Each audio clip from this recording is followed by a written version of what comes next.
Ang dating buo at masayang pamilya na meron ako ay lubos kong ipinagpapasalamat sa amang lumikha. Subalit, lubhang mapaglaro ang tadhana at sa isang kisap mata ay nawala ang lahat na meron ako.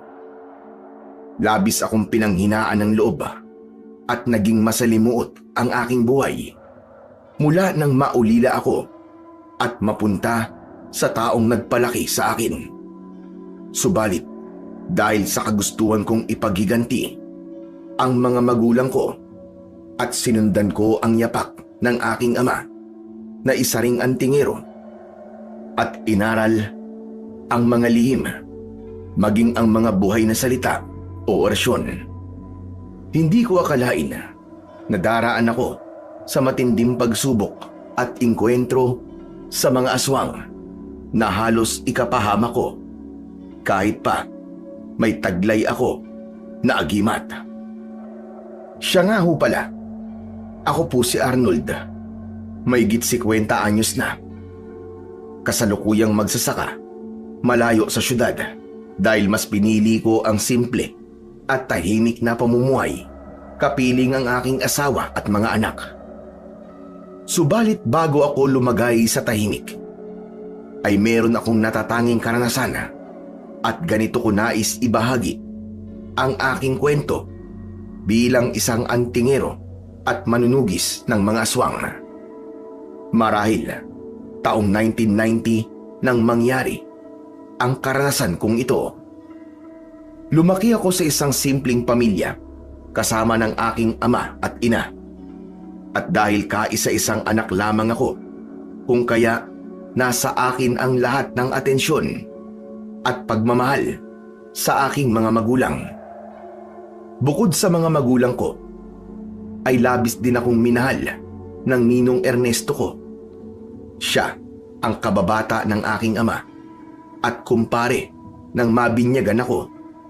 Itinuring ako nito na parabang tunay na anak sa kadahilanang hindi pala sila nabiyayaan ng anak ng kanyang asawa. Mabait si Ninong Ernesto at ang asawa nito. Katunayan nga ay palagi itong dumadalaw sa amin upang kumustahin kami, lalo na ang aking ama. Sa una ay wala namang naging problema, subalit napapansin ko na mas napapalagi pa ang pagpunta ng ninong ko sa amin, na kahit alanganing oras sa gabi ay pumupunta ito sa bahay upang kausapin si tatay. Pare, sigurado ka ba talaga sa desisyon mo? Hindi talaga kita maintindihan kung bakit mas inuuna mo pa ang ibang bagay sa halip na ang pagtuunan mo ng pansin ang paghahanap buhay upang may makain na mag-ina mo. Alam mo pare, may kanya-kanya tayong tadhana. Siguro, ito talaga ang tinadhana para sa akin. Pare naman, bakit hanggang ngayon ay sarili mo pa rin ang inuuna mo? Hindi ka na binata pare. Tulad ko, pareho na tayong may kailangang unahin. At yun ang ating asawa at anak. Mawalang galang na pare. Pwede ba? Huwag mo akong pangunahan sa buhay ko. Hindi kita ginugulo. Kaya huwag mo akong pinakikailaman. Pambihira ka. Pakialamero na pala ang tingin mo sa akin pare. Sa kabila ng aking mga payo sa'yo. Pare, higit pa sa kaibigan ang tingin ko sa'yo. Kaya ayaw kitang mapahamak. Lalong-lalo na ang iyong mag-ina. Nagpapayo ka lang ba sa akin pare? O baka naman naiinggit ka na dahil sa di hamak na may pagkakataon na akong makilala kaysa sa'yo? Umalis ka na pare. Gagawin ko ang nais ko at gawin mo rin ang nais mo. Simula ngayon, wag ka nang mangingialam pa sa buhay namin. Lalong-lalo na sa buhay ko. Ikaw ang bahala pare, kung yan ang gusto mo. Basta pinayuhan na kita. Pagkasabi ni Ninong Ernesto sa tatay ko, ay kagad itong umalis nang hindi na lumingon pa. Alam ko na may hindi pagkakaunawaan sa pagitan ni Ninong at ni tatay. Subalit sa kabila ng mga nangyari ay naging mahinahon pa rin si Ninong Ernesto sa pakikipag-usap sa aking ama. Kahit na sinisigawan na ito at ipinapahiya. Kaagad akong lumapit kay tatay upang alamin ang nakita kong hindi pagkakaunawaan ng dalawa. Tay, may problema po ba kayo ni Ninong? Bakit po tumaas po ang boses niyo kanina at para po kayo nagagalit? Sa ngayon anak, hindi mo pa maiintindihan. Ano po tay? Malaki na po ako eh. 16 anyos na po ako. Kaya nakakatiyak po kung mauunawaan ko po kayo. Basta anak, sikreto ko na muna ito. Hindi pa ito ang tamang panahon upang pag-usapan ng mga bagay na yan. Dahil baka may nakikinig sa ating paligid na mga kaaway. Tama nga kayo tay. Hindi ko kayo maunawaan. Pero tay, di ba kahit meron kayong hindi pagkakaunawaan ni Ninong Ernesto, pwede naman pong pumunta pa rin ako sa bahay nila paminsan-minsan? Ikaw ang bahala anak. Saka magiging abala ko kung kaya wala akong oras na makasama ka palagi. Mas mainam nga na mamasyal ka na lang sa kanila kaysa tumungo ka sa bundok na mag-isa upang manghuli ng mga ligaw na hayop. Masaya naman ako sa mga sinabi ng aking ama. Akala ko kasi ay pagbabawalan niya na ako na tumungo roon dahil sa pagbabangayan nila kanina ng Ninong Ernesto ko. Mabilis na lumipas ang mga araw at linggo at tulad ng inaasahan ay naging abala nga ang aking ama sa mga bagay na hindi naman ito sinasabi. Nais ko man tanungin si inay tungkol sa pagiging abala ni tatay. Subalit ayaw din ito na magsalita at tila ba natatakot itong sabihin sa akin ang totoo. Ayaw na rin sabihin ni tatay sa kanya. Habang tumatagal ay nasasanay na rin ako sa palaging wala si tatay at ang totoo ay mas napapadalas pa ang hindi pag-uwi nito sa amin.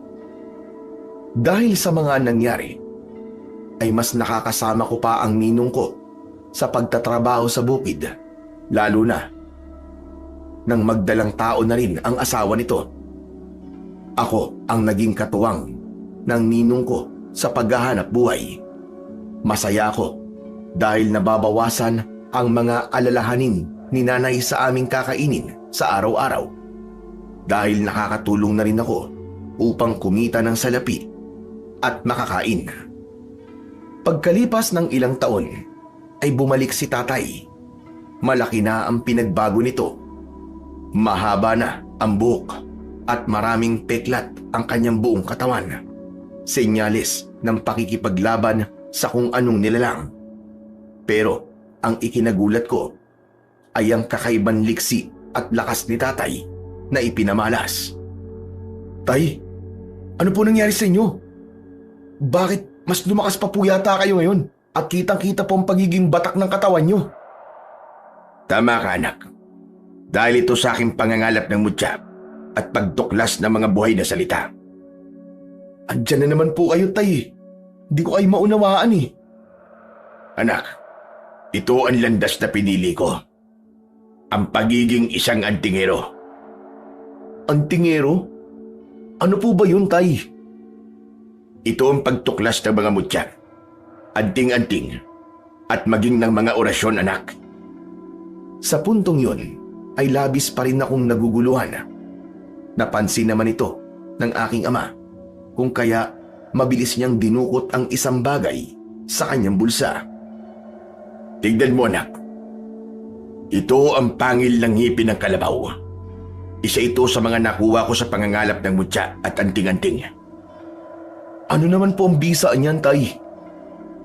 Magiging malakas ka, anak. At bukod doon, ay may mga alam din akong mga orasyon para lalong lumakas pa ako at matalo ko ang mga kaaway. Kaaway, tay? May mga nakaaway po kayo? Oo, anak. Subalit ang iba ay hindi natin kapareho sapagkat sila ay mga alagad ng kadiliman tulad ng mga aswang. Pero tay, bakit kailangan mo pang maging antingero? Bakit hindi ka nalang tumulad kay Ninong Ernesto na magsasaka? Simple ang buhay at malayo sa gulo. Alam ko anak na hindi mo pa ako lubos mauunawaan. Subalit darating ang tamang panahon na mauunawaan mo rin ako at ikaw ang magmamana ng pagiging antingero ko. Hindi na lamang ako sumagot pa upang hindi mapansin ni tatay na hindi ako sang-ayon sa nais niya. Ang totoo ay ayokong maging katulad niya at ang ninong Ernesto ko, sa palagay ko, ay pareho kami ng pananaw sa buhay.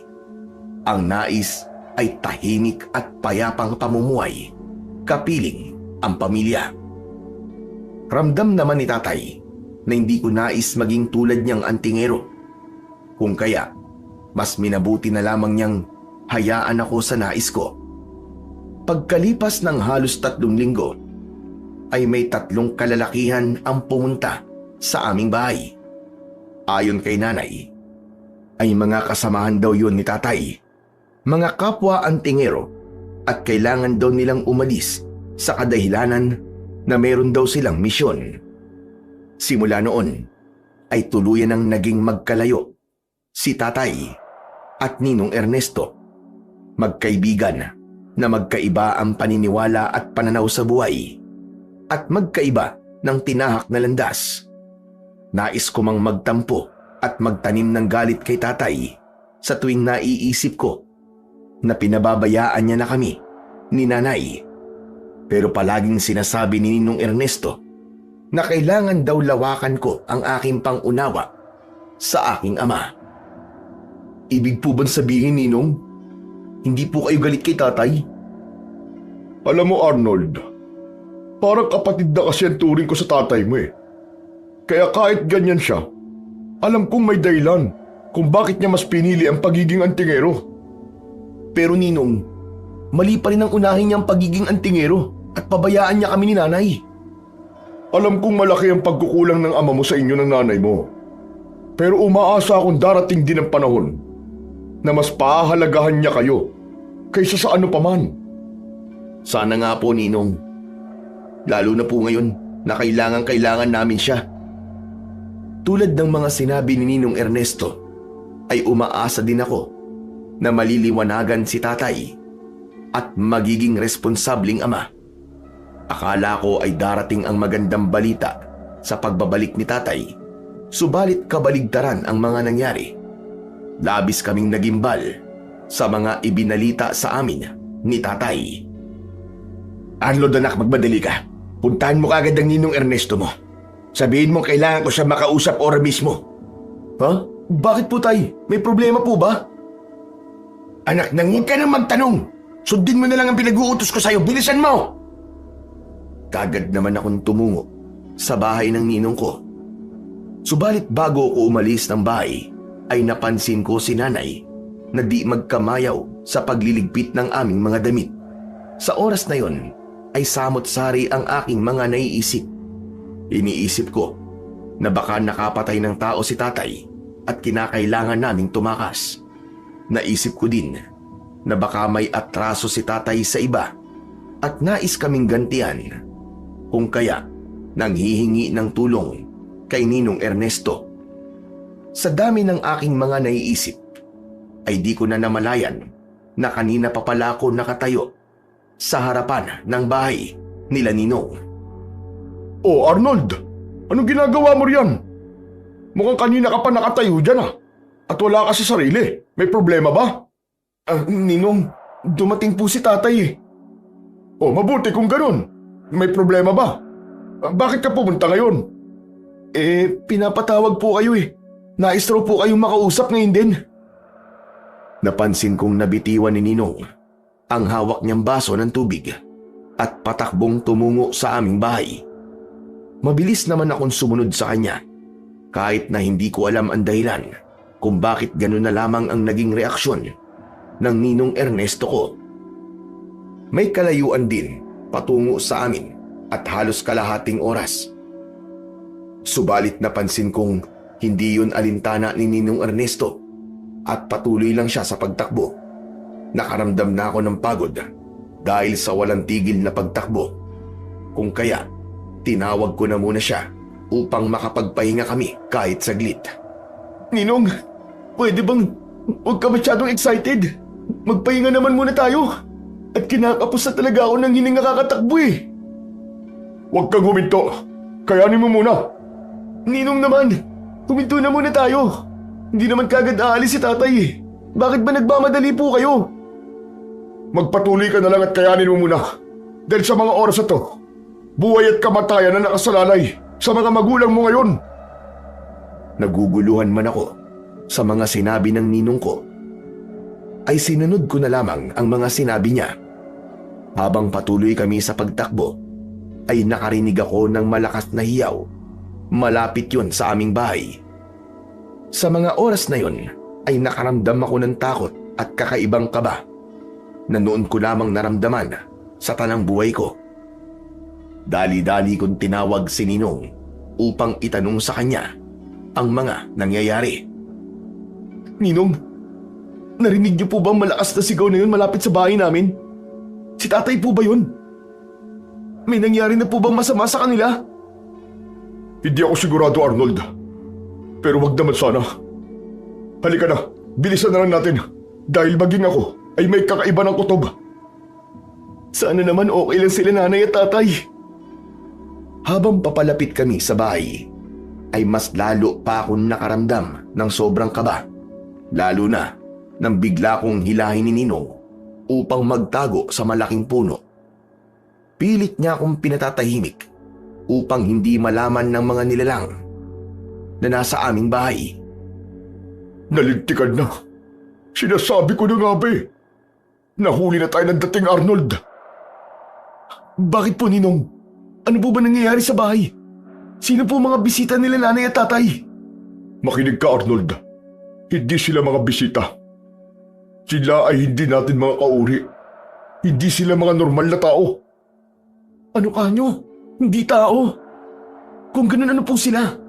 Anong pakay nila sa amin? Mga aswang sila. Mga anak ng kadiliman. Kung hindi ako nagkakamali, may kinalaman dito ang pagiging antingero ng tatay mo. Kung kaya sila nandito. Habang ipinaliliwanag ni Ninong sa akin ang lahat, bigla na lamang kaming natulala nang makita naming pinagpiestahan ng mga aswang ang katawan ng aking mga magulang. Sabik na sabik ito at tila mga hayop na gutom habang nanghihinain. Hindi ko na nga napigilan ang pagdaloy ng aking mga luha habang pigil pa rin sa pag-iyak upang hindi nila mapansin na nasa paligid kami at nakikita namin ng ninong ko ang karumal-dumal na pagpatay nila sa mga magulang ko. Lakasan mo ang loob mo, Arnold. Nandito lang ako. Hindi kita pababayaan. Ninong, di ba po ang tingero naman si tatay? Bakit hindi siya lumaban para talunin ang mga demonyong yun? Alam mo, Arnold, hindi sila ang tipo ng mga mahihinang aswang. Sila ay mga gabunang aswang na mas malakas kumpara sa pangkaraniwang mga aswang. Ito ang dahilan kung bakit tutol ako na maging isang antingero si Julio. Dahil alam ko na darating ang ganitong sitwasyon. Ang pagpapapatayin kayo ng mga ito upang walang maging banta sa kanila. Habang nakikinig ako sa mga sinasabi ni Ninong Ernesto, ay hindi ko mapigilan ang mapatiim ng bagang kasabay ng maigpit na kuyom sa aking mga kamao. Hindi ko sila mapapatawad sa ginawa nilang pagpaslang sa aking mga magulang. Isinusumpa ko na ipaghihiganti ko sila at pagbabayarin ko ang mga tampalasang aswang. Yun ang nasa isip ko. Galit naman at matinding pagkapuot ang nasa puso ko ng mga oras na yon. Subalit kailangan kong maging matatag upang mapaghandaan ang aking mga binabalak na paghihiganti. Mas nais ko na munang unahin ang aking matitirahan at magiging pagkain, lalo na't ako na lamang mag-isa sa buhay. Ninong, maaari po ba akong manirahan muna sa inyo? Ngayong wala na po si nanay at tatay. Ano ka ba naman, Arnold? Kahit di ka makiusap sa akin, buo na ang pasya ko kanina pa. Naaampunin ka namin. Simula sa araw na to, kami na ang bago mong pamilya. ikaw at si Elmo na ang magiging anak namin. Kaya huwag ka nang mag-isip ng kung ano-ano. Maraming salamat po, Ninong. Tatanawin ko pong malaking utang na loob po ito sa inyo. Balang araw po, magagantihan ko rin po ang mga kabutihan niyo sa akin. Wala yun. Ang mahalaga sa ngayon ay umuwi na tayo sa bahay at baka nasa paligid pa ang mga aswang. Ninong, pwede bang pumasok muna ako ng bahay nang sa ganun po makuha ko po ang aking mga damit? Huwag na muna ngayon. Baka nasa paligid pa nga mga aswang. Bukas na lang natin balikan. Sumang-ayon naman ako sa sinabi ni Ninong. Alam kong tama siya at baka nga pati kami ay mapahamak kung ipagpipilitan ko pa ang nais ko. Pagdating namin sa kanila, ay kagad naman akong niyakap ng asawa ni Ninong. Alam kong awang-awa siya sa mga nangyari sa akin. Sinabi naman ng ninong ko sa asawa nito ang pag-ampon sa akin. Tulad ng inaasahan ay sumang-ayon naman ito, lalo pat parang anak na rin ang turing nito sa akin. Simula noon ay naging parte na ako ng kanilang pamilya. Pinaramdam nila sa akin ang pagmamahal ng isang magulang at pinaranas ang masasayang sandali na kasama ko sila. Wala na akong masasabi pa sa kabaitan ng pamilya ng Ninong Ernesto ko. Sa katunayan ay pinag-aral din nila ako kasama ni Elmo, kung kaya unti-unti ko nang nalilimutan ang masakit at masalimuot kong buhay sa pagkamatay ng aking mga magulang. Mas naging magkaibigan pa nga kami ni Elmo at itinuring niya rin akong nakatatandang kapatid. Palagi kami magkasama dahil tulad ko ay mahilig din siyang manghuli ng mga ligaw na hayop sa bundok. Kuya, di ba bukas wala namang pasok sa paaralan? Tara, manghuli tayo ng mga hayop sa bundok at manguha na rin ng mga ligaw na prutas. Sige ba, Bunso? Total, nasasabik na rin akong manghuli at umakyat ng bundok eh. Yes! Sige kuya, ihahanda ako ng mga dadaling ko ha. Wag na muna. Magpaalam ka muna sa tatay mo kung papayagan ba tayong pumanik ng bundok. Sigurado na yung kuya. Lalo pat kasama naman kita eh. Sige na nga, ihanda mo na mga gamit mo at ako na lang ang bahalang magpaalam sa kanila. Kagad namang sumunod si Elmo sa aking mga sinabi. Kinahapunan, habang kumakain kami, ay doon ko na nga sinabi ang plano namin ni Elmo. Akala ko ay mabilis ko lamang na mapapakiusapan si Ninong Ernesto. Subalit nakita ko sa mukha ni Ninong na tila nag-aalangan pa siya kung papayagan niya kami sa aming plano.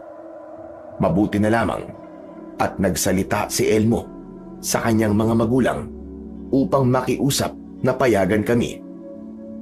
Sige na po tay. Payagan niyo na po kami ni Kuya Arnold. Di naman po kami lalayo eh. Isa pa po, pupuntahan namin ang bundok na yon. Kaya please tay, pagbigyan niyo na po kami ni Kuya. Alam niyo kasi mga anak, masyado mapanganib na sa panahon ngayon eh. Lalo pat maraming masasamang loob. Dagdagan pa ng mga... Mga ano po tay? Tapusin niyo po kung ano po yon. Ay nako, sige na nga. Papayagan na namin kayo ha. Basta ipangako nyo na hindi kayo pupunta sa malayo at kailangan bago mag-alas 5 ng hapon ay nasa bahay na kayo ha. Nagkakaintindihan ba tayo? Siyempre naman po tay, pangako yan. Arnold, ikaw na ang bahala dyan sa kapatid mo ha. Alam kong pasaway yan, kaya sa'yo ko'y pinagkakatiwala yan. Kaya sumunod kayo sa pinagkasunduan. Opo, Ninang, makakaasa po kayo. Pagkatapos naming maghapunan, ay inihanda na namin ni Elmo ang aming dadalhin. Kinabukasan, ako naman ay inihanda ko ang aking palaso at hinasa ko rin ang dadalhin kong talibong. Isang uri ng itak na mas mahaba pa sa karaniwan. Maaga kaming nagpahinga dahil pagsapit ng alas 5 ng madaling araw, ay aalis na kami ni Elmo upang bago sumikat ang araw ay nasa paanan na kami ng bundok. Subalit lingid sa kaalaman ni Elmo. Kaya ninanais ko na ganung oras kami umalis dahil ibig kong puntahan din namin ang dati naming bahay. Nais kong bisitahin ang dati naming bahay sapagkat sa tagal ng panahon ay hindi pa rin ako matahimik. Palagi ko yon napapanaginipan at para bang may nais ipahiwatig sa aking panaginip na siyang bumabagabag sa akin. Kuya! Kuya, gumising ka na. Alis na tayo. Ano ba, bunso? Kakaidlip ko pa lang eh. Ang kuya naman oh. Sabay kaya tayo natulog at saka mag-aalas 5 na ng umaga. Tara na, tumayo ka na riyan. Baka mamaya lumamig na yung kape na tinimpla ko. Aba, talagang pinagtimpla mo pa ako Pagkatapos namin magkape, ay agaran na naming binaybay ang daan patungo ng bundok. Halos mahigit 1 oras din bago namin marating ang bundok. At dadaanan din namin ang parte kung nasaan ang dati naming tirahan. Bunso, malapit na pala tayo sa dati naming bahay. Pwede bang pagdating natin dun huminto na muna tayo nang sa ganun makapagpahinga? Oo naman kuya. Walang problema po sa akin yun. Isa pa, may dala akong nilutong kamote kaya doon na lang din tayo kumain. Sige ba? Mukhang handang-handa ka sa pamumundok natin ngayon Ayos yan. Siyempre naman kuya. Ito na nga gumawa pa ako ng tirador para kung may ibon akong makita paniguradong walang kawala. Nako, pati pala maliliit na ibon hindi mo paliligtasin Hindi naman kuya. Alam mo naman 'di ba na hindi mo kasing galing manghuli ng mga baboy na mo at iba pang mga hayop. Kaya ibon na lang muna ang sa akin. Sa tingin ko naman kaya mo rin yun. Kaso, sobrang duwag mo at ang bilis mo pa tumakbo palayo. Ang kuya naman ang galing mang asar Oh kuya, nandito na pala tayo sa dati niyang bahay. Tara magpahinga na muna tayo. Doon tayo sa may malaking puno para makakain ng kamote. O sige bunso, mauna ka na. At sisilipin ko lang ang dati naming bahay. Nako, ang tataas na ng mga damo kuya. At natatabunan na rin ng mga baging. Baka mamaya may ahas nang naglulungga dyan. Mabuti pa siguro wag mo nalang puntahan. Baka mapano ka pa Ay nako, ikaw talagang bata ka Umiral na naman ang pagiging duwag mo. Huwag kang mag-alala, sisilipin ko lang naman O siya, sige na. Mauna ka na doon sa may puno. Saglit lang ako. Sige na nga. Basta bumalik ka kagad kuya Sumunod ka kagad sa akin Natawa na lamang ako habang nagpapatuloy sa pagpunta sa aming lumang bahay. Kahit kailan talaga ay ang daming alam ng kapatid ko. Kahit na alam ko namang natatakot lang siya na walang kasama. Paglapit ko sa lumang bahay namin ay pinagmasdan kong maigi ang buong paligid. Kahit na matagal ng panahon ang lumipas ay hindi ko pa rin makakaila ang nararamdaman kong sakit sa loob. Lalo na't parehong namatay ang mga magulang ko dahil sa mga aswang. Habang patuloy ako sa pagmamasid, ay hindi ko na napigilan ang pagtulo ng aking mga luha. Bumalik ang aking pagnanais na puksain at ubusin ang mga aswang na pumatay sa aking mga magulang. Pero paano ko nga ba magagawa? Wala naman akong kakayahan upang labanan ang mga kampon ng kadiliman. Habang malayo ang aking iniisip, ay bigla akong napatisod. May kung anong bagay ang tumama sa aking mga paa, kung kaya dali-dali ko itong tinignan at inusisa. Napansin ko na may maliit na kahon na natatabunan pa rin ng lupa. Siguro dahil sa ulan at sa tagal ng panahon ay kusa nang umangat ang nasabing kahon. Kaagad ko itong kinuha at akma ko na sanang bubuksan nang marinig ko ang pagtawag sa akin ni Elmo. Kuya! Kuya, nasaan ka na ba? Sabi mo saglit ka lang dyan. Oo, Elmo. Nandyan na. Papunta na ako dyan. O kuya, ano yung hawak mo? Nakakita ka ba ng ginto? Ayos yan. Ay, naong bata ka. Hindi ginto to. Gamit siguro to ng mga magulang ko na itinago nila dati. Buksan mo na kuya, baka may ginto nga sa loob. Wala naman siguro dahil magaan lang eh. Mabuti pa, bigyan mo na lang ako ng kinakain mo at medyo nagugutom na rin ako eh. Sinabi ko lang yon kay Elmo upang ibahin ang usapan. Ewan ko ba, pero pakiramdam ko ay may kakaiba sa laman ng kahon na yon. Natitiyak kong pagmamay-ari ito ng aking ama at kung siswertein, baka ito na ang kasagutan sa aking mga problema. Mabilis kong isinlid sa dala kong sako ang maliit na kahon upang di na pag-interesan pa ni Elmo. Pagkatapos kong makakain at makapagpahinga, ay nagpatuloy na kami sa aming paglalakad hanggang sa marating na namin ang paanan ng bundok. Sa wakas kuya, nandito na tayo sa paanan ng bundok. Kaya nga, tamang-tama ang dating natin, bunso, dahil sumisikat pa lang ang araw. Oo nga kuya eh. Ikaw na ang bahala magdala ng sako para naman hindi sagabal sa paninirador ko ng mga ibon. Sige ba, para naman wala ka nang maidadailan kung hindi ka makakatama ng ibon. Andiyan ka na naman sa pang-aasar mo kuya eh. Halika na nga, akyatin na lang natin ang bundok. O sige, mauna ka na. Susunod ako sa'yo. Ikaw na kaya mauna kuya. Alam mo namang matatakotin ako, di ba? Baka makakita pa ako ng aswang dyan. Naku, lagot tayo. Ano ka ba? Walang aswang ngayon. Dahil tignan mo naman, kakasikat pa lang ng araw. Basta ayoko mauna. Hindi ko kabisado ang daan dyan paakyat eh. Mamaya maligaw pa tayo. Kaagad naman akong naglakad sa unahan ng aking kapatid upang hindi na siya magsalita pa. Isa lang naman kasi ang dahilan ng pagiging matatakutin at duwag niya. Habang paakyat kami ng bundok, ay talagang namamangha ako sa ganda ng kakauyan. Paniguradong maraming mga ligaw na hayop dito ngayon, lalo na't ilang buwan na din bago kami nakabalik upang mangaso sa bundok na yon. Kita kong abala si Elmo sa paninirador ng mga ibon kahit wala namang natatamaan. Kaya tawang-tawa ko sa kanya at mas inaasar ko pa siya. Kuya, huwag ka nga maingay. May naririnig akong kaluskos sa bandang unahan natin eh. Oo, tama ka bunso. May mga bakas ng apak ng baboy ramo dito.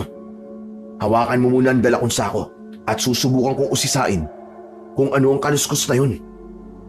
Dali-dali kong iniabot ang dala kong sako at mabilis na inihanda ang aking pana. Kagad kong pinuntahan kung saan may kaluskos ng kung anong hayop. Tama nga ang hinala ko. Isang malaking baboy damo yun. Kaya hindi na ako nagpatumpik-tumpik pa at kagad kong inasinta ang baboy ramo. Bunso, natamaan ko! Bilis! Sundan natin, baka makatakas! Sige kuya, tara! Habulin natin! Tignan mo, bunso. May mga dugo sa damuhan. Paniguradong di na makakalayo ang baboy ramo na yun dahil maayos ko tong napatamaan sa katawan. Panigurado yung kuya.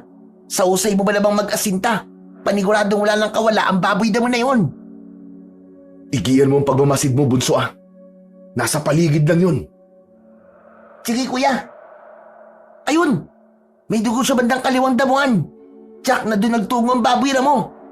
Tara bunso, sumunod ka sa akin at susundan natin ang patak ng mga dugo. Mabilis naming sinundan ang direksyon ng patak ng mga dugo. Sariwa pa ito, kaya nakatitiyak akong dugo ito ng tinamaan kong baboy damo. Akala ko ay hindi natatagal pa ang pagtakas ng baboy damo dahil sugatan ito. Hanggang sa napansin ni Elmo na kanina pa kami sa paghahanap. Kuya, sandali eh. Kanina pa tayo sa paghahanap pa. Asan na kaya ang baboy damo na yun? Magpatuloy lang tayo, bunso. Alam kong malapit na tayo. Kuya, teka. Bumalik na kaya tayo. Mukhang napapalayo na tayo ng sobre. Nako, bunso. Umiral na naman ang pagiging matatakutin mo eh. Maaga pa naman.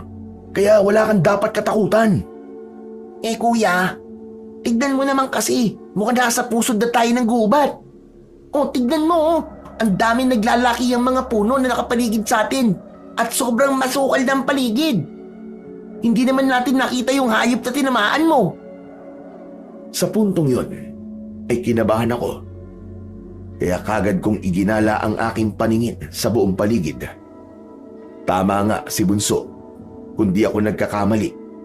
Umabot na nga kami sa pusod ng gubat. Pero imposible naman na kayanin pa ng tinamaan kong baboy ramo ang makatakas ng ganun kalayo. Bunso, di ba kita mo rin na may mga sariwang dugo dun sa dinaanan natin? Oo naman kuya, bakit mo tinatanong? Sinisigurado ko lang na baka namamalikmata lang ako eh. Pero ang ipinagtataka ko lang, halos inabot na tayo ng ilang oras sa kakasunod sa sariwang dugo na nasa mga damo. Imposible namang kayanin pa ng baboy damo yun nang ganito kalayo, di ba? Tama ka nga kuya. Pero kaninong dugo ang sinundan natin kanina? Kundi naman sa tinamaan mong baboy damo. At saka sino ang gagawa nun? Huwag kang palata, Bunso. Sumunod ka lang sa akin. At huwag kang lalayo, ha? Ihanda mo ang itak mo. Dahil panigurado akong may nagmamasid sa atin at nasa paligid lang siya. Kuya, huwag mo akong takutin. Alam mo namang matatakutin ako, di ba? Hindi ako nagbibiro, Bunso. Sige na.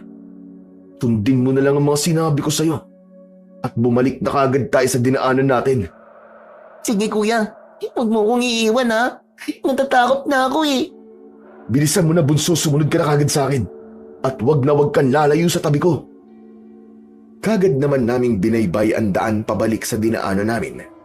Akala ko, madali lang ang pagbaybay. Pero laking gulat namin dahil wala na ang mga bakas ng sariwang dugo. Sa puntong yun ay nakaramdam na rin ako ng takot at kaba. Alam kong pinaglalaruan kami ng kung anong nilalang. Nilingon ko si Elmo at bakas sa kanya ang matinding takot dahil namumutla na ito dala siguro ng matinding takot. Hindi ako dapat mawalan ng lakas ng loob, lalo pat pananagutan ko kung meron mang masamang mangyayari sa kanya. Kuya, malapit na ba tayo? At mukhang kanina pa tayo naglalakad ah. Hindi ko alam, Bunso eh. Lalo pat bigla na lamang nawala ang mga bakas ng dugo na sinundan natin kanina. Natatakot na ako kuya. Gusto ko nang umuwi. Andito ako, Bunso. Hindi kita pababayaan. Huwag kang matakot.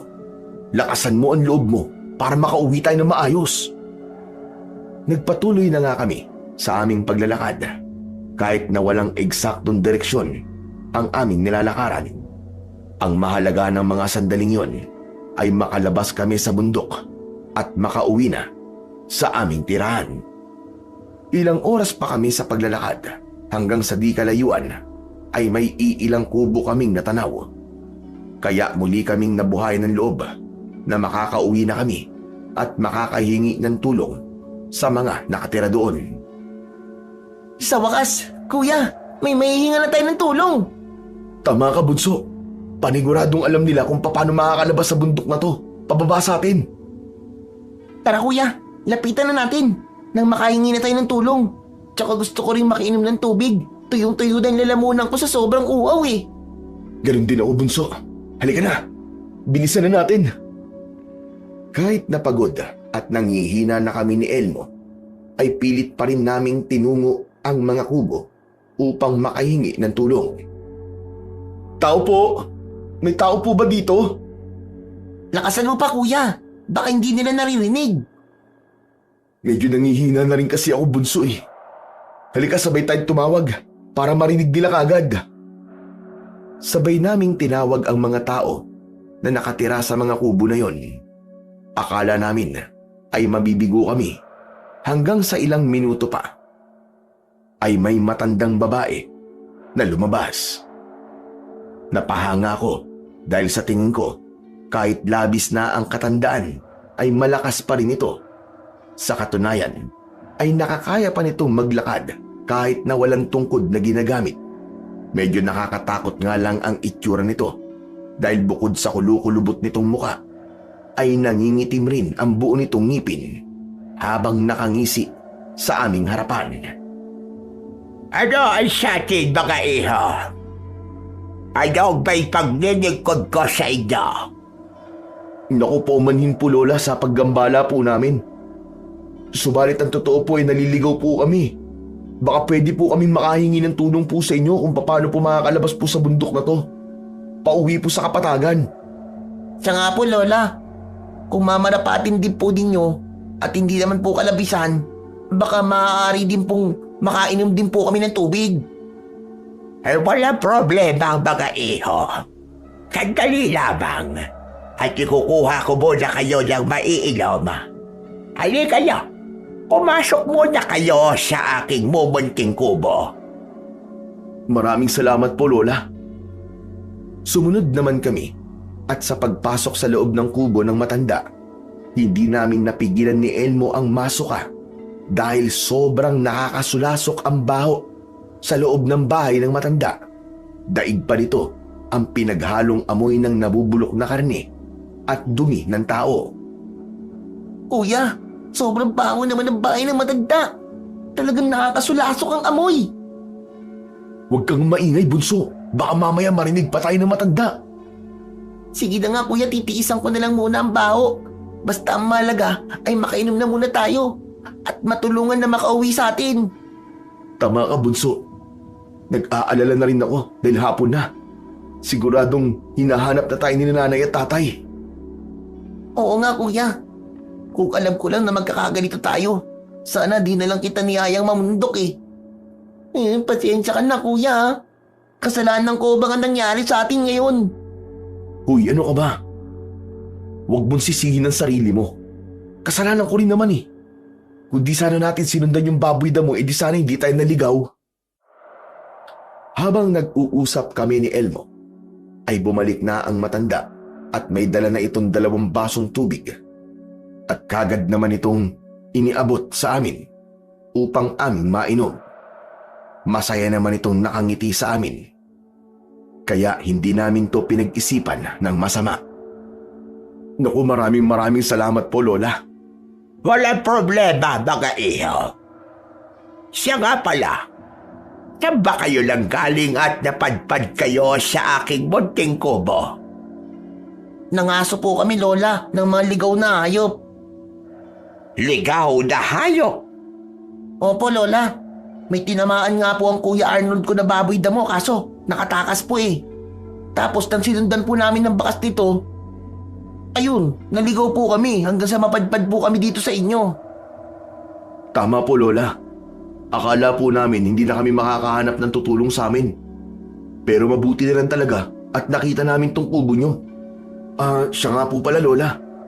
Kayo lang po bang mag-isang nakatira dito? Hindi ako nag-iisa dito mga iho. Kita nyo naman ay may 6 pang mga kubo sa bandang unahan. Totoo nga kuya, tignan mo. Bukod tanging kubo lang ni Lola ang nakabukod sa 6. Ang galing ah. Lola, tanong lang po. Bakit bukod po sa inyo Lola? Wala na kaming nakitang ibang tao ngayon. Asan po pala sila? Kung hindi po kayo nag-iisang naninirahan dito. Ang kuya ba? Umalis sila. Kasama ng iba pa naming mga kasabahan para maghanap ng makakain. Kuya po? May kuya pa po kayo Lola? Halo, ilang taon na po pala kayo? Bunso, ano ka ba? Huwag kang masyadong mausisa, baka makulitan sa'yo si Lola eh. Tapos, hindi niya na tayo tulungan. Sige na nga, pasensya na po kayo Lola ah. At napasarap po ako sa pagtatanong. Okay lang yun, iho. Sige, magpahinga na muna kayo at pagdating nila kuya, ihahatid na namin kayo papauwi. Salamat po Lola. Sige po, iidlip po muna kami habang naghihintay po. Mukhang inaantok pa po kasi ako eh. Siguro sa sobrang pagod po kanina dahil sa paglalakad. Nakangiti namang sumang-ayon si Lola Leonor sa sinabi ni Elmo. Kung kaya, naging panatag din ang aming loob na walang masamang mangyayari. Subalit, hindi namin akalain na ang lahat pala ay purong pagpapanggap lamang ng matanda. Ilang minuto lamang at agad namang nakatulog si Elmo sa upuan. Inisip ko na lamang na siguro Dala lamang yon ng matinding pagod buhat sa aming paglalakad kanina. Subalit, may kakaiba akong naramdaman na tila umiikot ang aking buong paligid at pilit na napapapikit ang aking mga mata dahil sa matinding antok. Subalit pinaglalabanan ko yun habang nakapikit ang mga mata ko. Ramdam kong hindi pangkaraniwan ang mga nangyayari. Hinala ko may nilagay ang matanda sa aming ininom kanina at hindi nga ako nagkamali dahil maya-maya pa ay narinig ko ang matanda na may kausap sa labas ng bahay. Tomas, mabuti naman at nakabalik na kayo. Napatulog ko sa ang mga bisita. Mabuti naman kung ganun. Medyo natagal lang kami. Pero sinigurado muna namin na hindi kami nasundan ng mga kaaway. Mahirap na at baka naamoy na naman ng mga antingero at albularyo ang ating tinitirahan. Ano ba ang gagawin natin sa dalawa? Lalaslasan ko na ba ng pulso? O gusto mong itali ko na muna? Hayaan mo na muna sila habang natutulog. Magpakulo na muna tayo ng tubig dun sa malaking kawa bago natin sila patayin. Sige, mahal kong kapatid. Natutuwa ako dahil makakatikim na naman ako ng sariwang karne ng tao. Huwag kang mag-alala, kapatid. Dahil ikaw ang nagpatulog sa mga biktima, ibibigay ko sa iyo ang puso ng isa sa mga yon. Mainam kong gayong kapatid.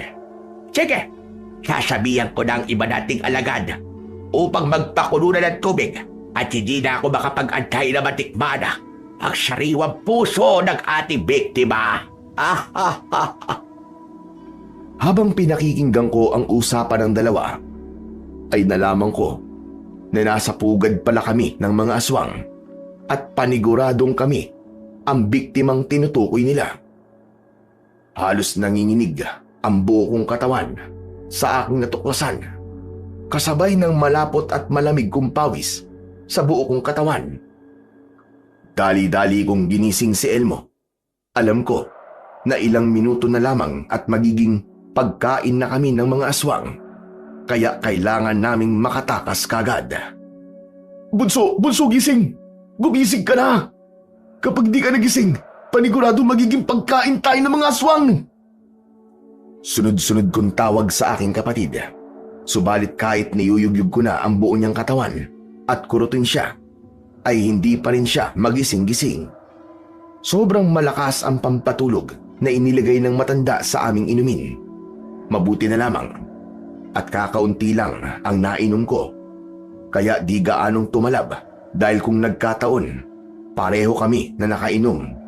Tiyak na magiging hapunan kami ng mga aswang. Wala na akong ibang paraan kundi ang buhati ng aking kapatid upang kami ay makatakas.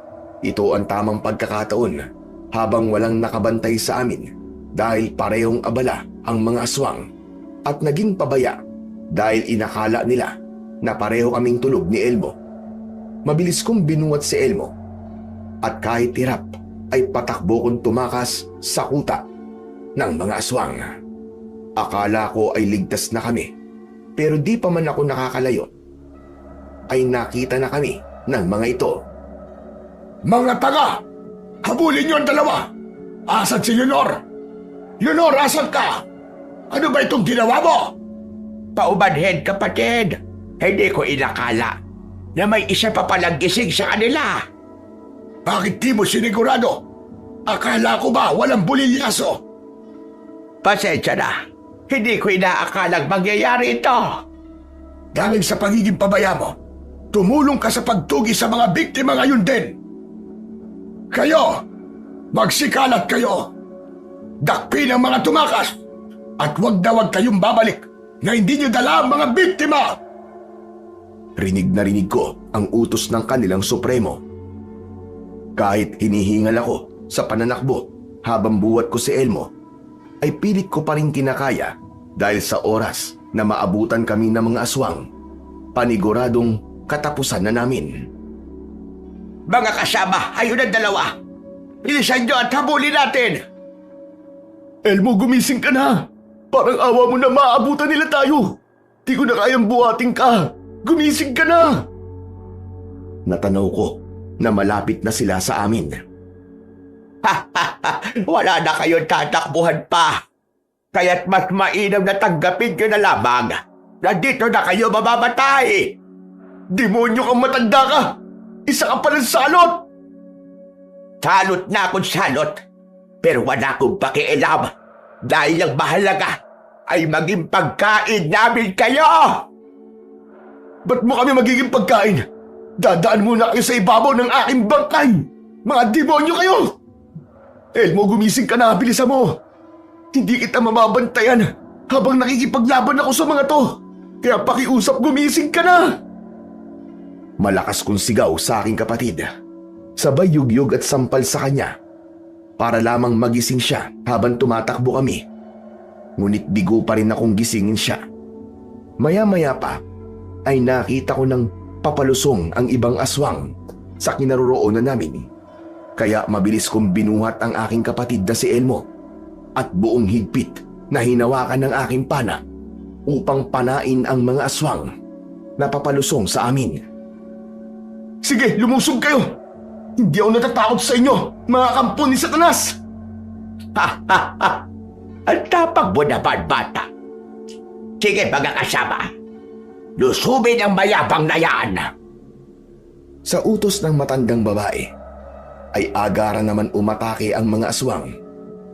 Subalit, bago pa man makarating sa akin, ay buong tapang kong inasinta ng aking palaso ang mga aswang na siyang dahilan upang mapatay ko ang ibang mga aswang.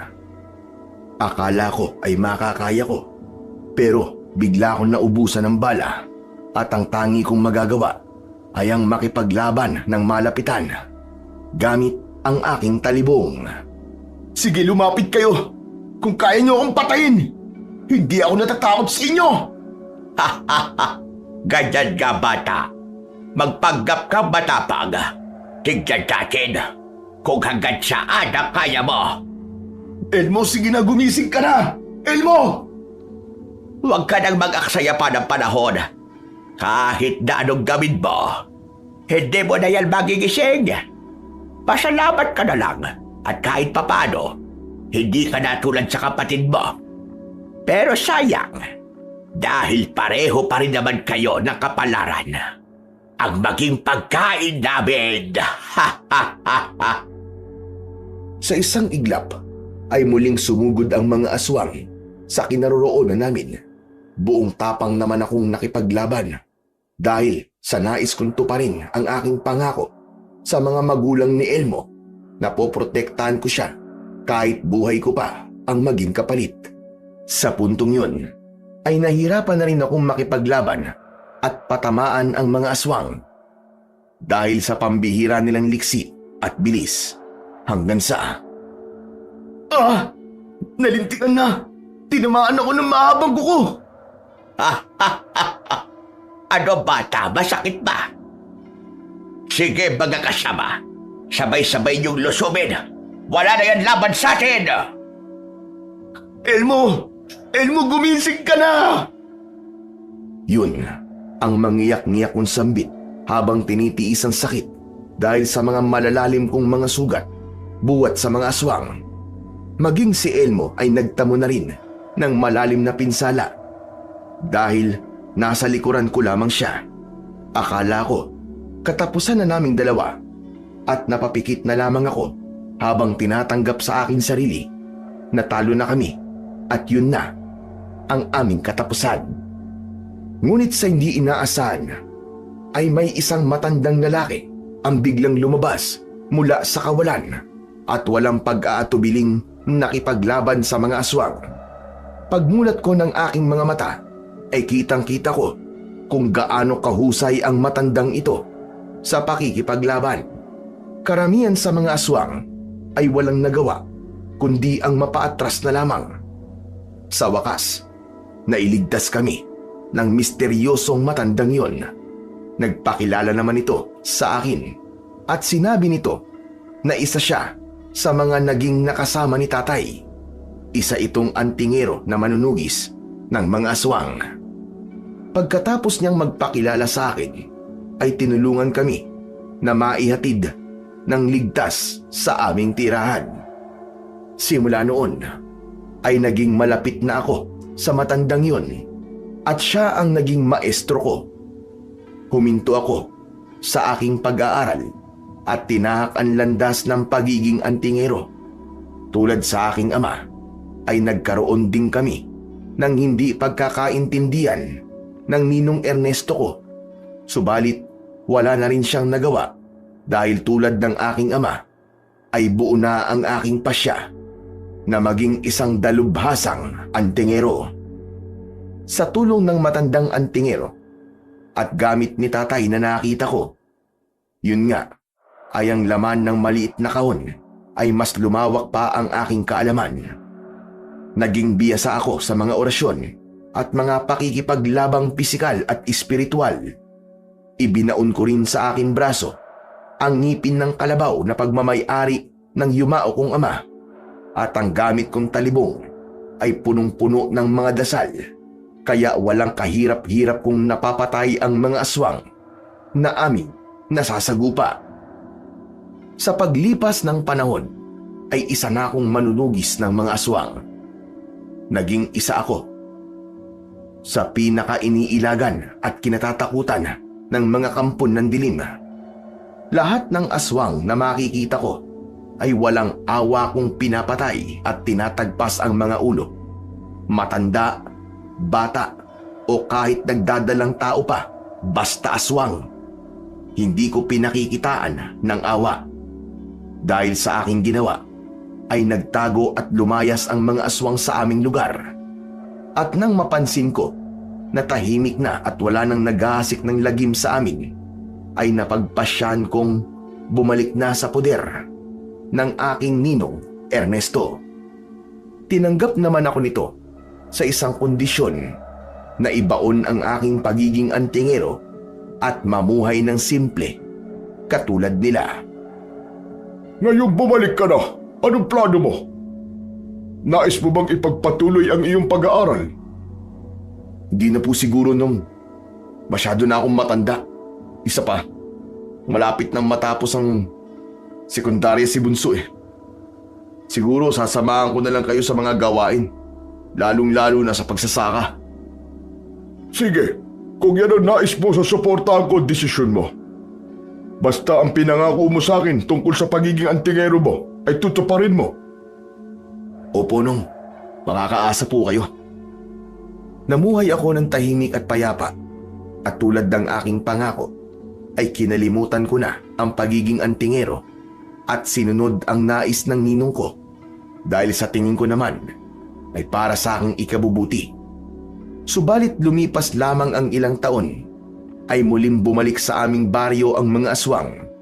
Inakala kasi nila na wala na ako dahil sa matagal kong pananahimik at muli na naman silang maghahasik ng gulo at nananalasa ng mga tao.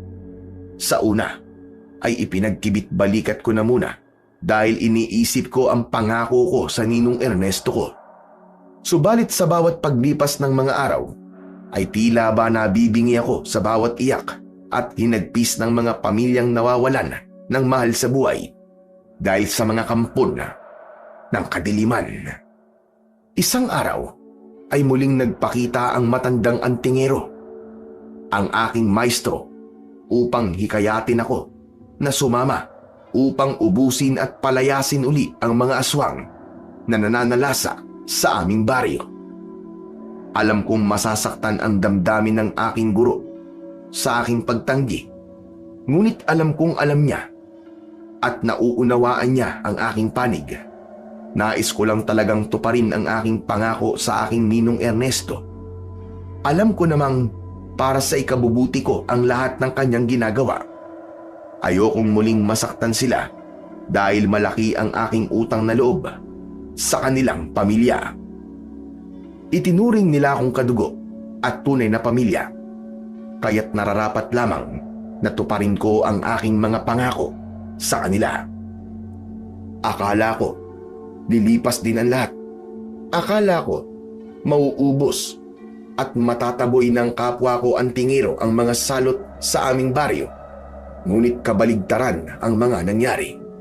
Lalo na ng isang araw, may balitang nagpayanig sa akin, maging sa aking paninindigan. Kuya, nabalitaan mo na ba ang usap-usapan kanina sa labas ng baryo? Ha? Anong balita? Aswang na naman ba? At may nabiktima? Oo, kuya.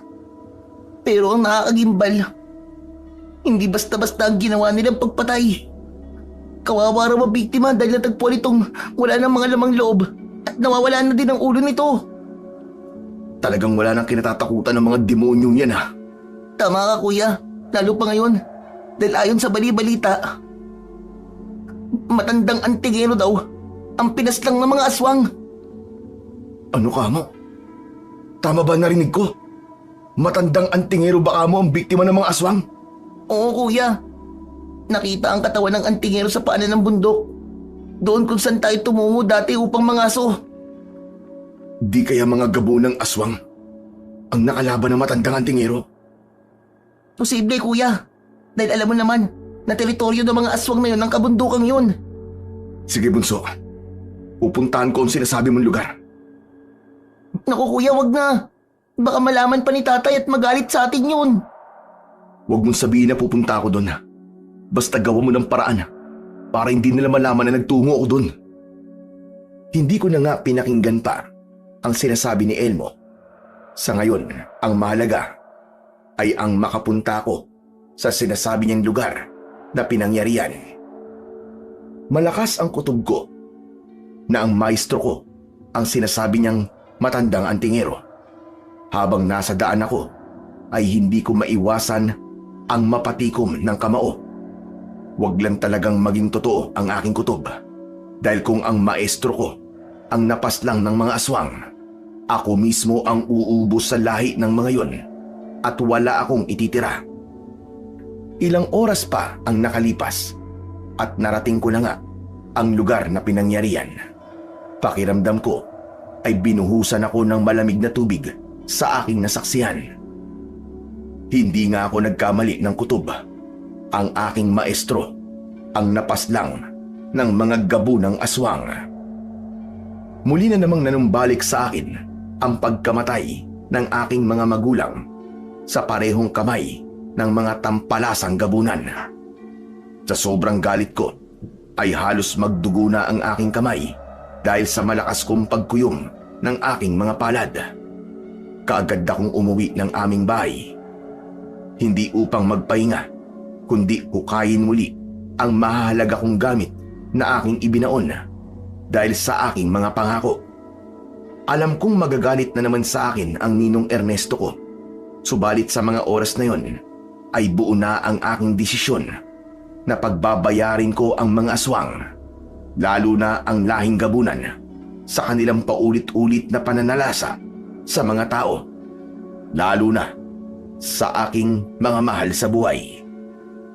Habang abala ako sa pagbubungkal ng lupa sa bandang likuran sa ilalim ng puno ng mangga, ay hindi ko napansin ang kanina pa palang nakatingin na si Elmo at nagulat na lamang ako nang magsalita ito at lumapit sa akin. Kuya, alam ko na hindi kita dapat pangunahan sa mga binabalak mo. Pero talaga bang sigurado ka na sa desisyon mo? Anong ibig mo sabihin, bunso? Sila ninong at nanay mo ba? Ang iniisip mo na baka magalit sa akin? Hindi sila, kuya. Kundi ikaw mismo. Nais ko lang sabihin sa'yo, kuya, kung bakit nais mong balikan ng walang kasiguraduhang buhay bilang antingero. Kayong tahimik at payapa na ang buhay natin ngayon. Nauunawaan ko ang ibig mong sabihin sa akin, bunso. Pero kung nauunawaan mo, kuya, ang sinasabi ko, bakit may pero? Di ka ba masaya? Kapiling kami nila nanay at tatay. Di ba tahimik at payapang buhay ang ninanais mo? Bakit kailangan mo bang piliin muli ang landas ng pagiging antingero? Gayong mapapahamak ka lang at maraming mga posibleng kaaway. ang totoo, naliwanagan ako, bunso, sa mga nangyayari sa ating paligid. Ayoko nang maging makasarili at makontento na lamang na isa-isang pinapatay ng mga aswang ang mga mahal ko sa buhay. Ang totoo, bunso, maestro ko ang pinaslang ng gabo ng aswang na sinabi mo sa akin. Hindi ko kayang manahimik na lamang dahil inuusig ako ng aking konsensya. Kung yan ang desisyon mo, kuya, susuportahan na lang kita. Huwag kang mag-alala. Ako na ang bahalang magpaintindi kina nanay at tatay. Huwag mo nang sabihin, bunso. Gusto kong walang makakaalam sa aking mga hakbang maliban sa'yo. Kikilos ako nang hindi nila nalalaman. At nakatago ako sa anino. Naunawaan naman ni Elmo ang nais ko at mga pinaplano ko. Kaya nagkasundo kami na walang makakaalam maliban sa aming dalawa. Nang makuha ko nga ang aking mga gamit na ibinaon ko, ay kagad ko tong dinala sa aking silid upang maalalayan ng pagkaing dasal at mapagana muli. Nang matapos na ako sa aking mga ritual at bakod sa katawan ay walang pag-aaksaya ng oras, ay mabilisan kong hinasa ang aking talibong. Inihanda ko rin ang aking pana dahil mamaya sa paglubog ng araw ay muli akong mangangaso, hindi sa bundok, kundi sa baryo na mag-isa. Hindi mga ligaw na hayop, kundi mga mapaminsalang mga aswang. Kinagabihan nga ay tahimik akong naglibot sa buong paligid ng aming baryo at tama nga ako dahil may 2 mga aswang na gabunan ang nambibiktima. Walang ano-ano ay bigla kong inasinta ang isa sa dibdib at nang tamaan ito ay kagad rin namang namatay. Nang makita ng kasama nito na patay na ang kasama niya, ay walang pagdadalawang isip na sumugod ito sa kinaroroonan ko. Subalit sinalubong ko rin ito at hinataw ng hawak kong talibong. Napasigaw ang aswang sa matinding sakit at pilit na gumagapang papalayo. Hindi ko na binigyan pa ng pagkakataon at inundayan ko ito ng mga suntok. Halos mabali naman ang tadyang ng aswang. Hindi pa ako nakontento at walang pagdadalawang isip na binasag ko ang bungo nito. Dahil sa aking ginawa ay agara namang nawalan ng buhay ang aswang.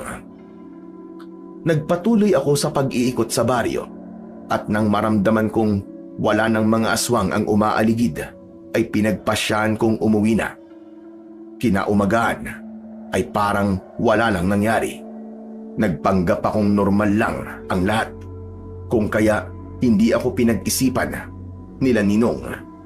Habang abala kami sa pagsasaka ay nabanggit ni Ninong ang tungkol sa pambibiktima ng aswang sa matandang antingero.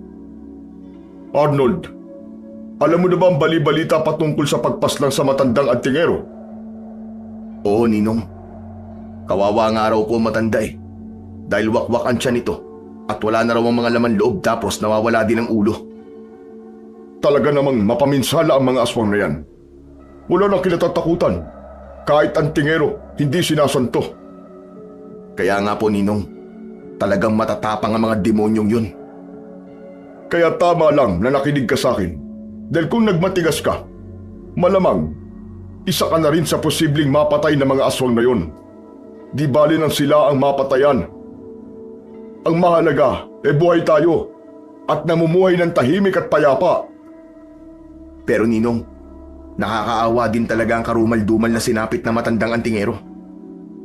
Tingin sa atin ng mga aswang ay mga pagkain lang na pwede nilang kainin anumang oras na naisin nila. Mga alagad ng kadiliman sila. Kaya may takam sa karne ng tao at dugo. Ang mahalaga sa ngayon, ligtas tayo at tahimik ang ating buhay. Lalo pat kagabi lamang daw ay may mamamaslang ng aswang at 2 sa mga gabunang aswang ang napatay nito. Mabuti naman po nung. At may nagpoprotekta na po sa atin sa kamay ng mga aswang. Yan ang sinasabi ko sa iyo. Hindi mo kailangan maging antingero upang maging bayani. Dahil may ibang gagawa nun para sa iyo. Ang mahalaga, ligtas tayo at malayo sa gulo. Tumango naman ako bilang pagsang-ayon sa sinabi ni Nino.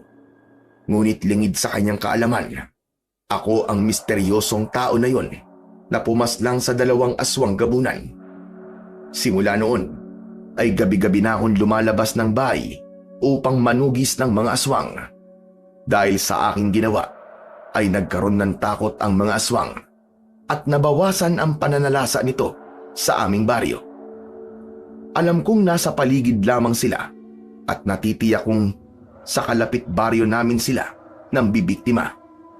Kaya napagpasyahan kong tugisin ang mga aswang sa kalapit baryo upang malipol ko at maibalik ang katahimikan at kapayapaan. Pinaalam ko kay Elmo ang aking mga binabalak at ang plano kong paghahanap ng mapagtatrabahuan sa ibang baryo. Bunso, alam kong sa mga kalapit na baryo namiminsala ang mga aswang. Kaya pupunta ako ron upang tugisin ko sila.